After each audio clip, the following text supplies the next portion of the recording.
నిజామాబాద్ జిల్లా ఎడపల్లి మండలం జాన్కంపేట్ గ్రామం శ్రీ లక్ష్మీ నరసింహస్వామి దేవాలయం రేపు అమావాస్య సందర్భంగా అష్టముఖి కోనేట్లో స్నానమాచరించి ఆ స్నానమాచరించో అష్ట కష్టాలు పోతాయి, నవగ్రహ దోషమున్న వెళ్ళిపోతాయని భక్తులకు నమ్మకం చేస్తారు.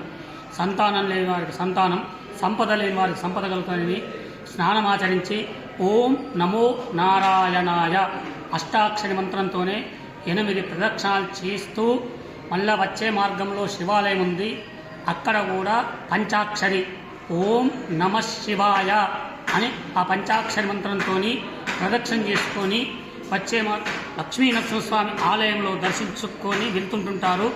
వెళ్ళే మార్గంలో ఆంజనేయ స్వామి టెంపుల్ ఉంది, అక్కడ కూడా దర్శించుకొని వెళ్తుంటుంటారు. ఇక ఈ ఆలయ అధికారులు కూడా అన్ని బందోబస్తు ఏర్పాటు చేశారు.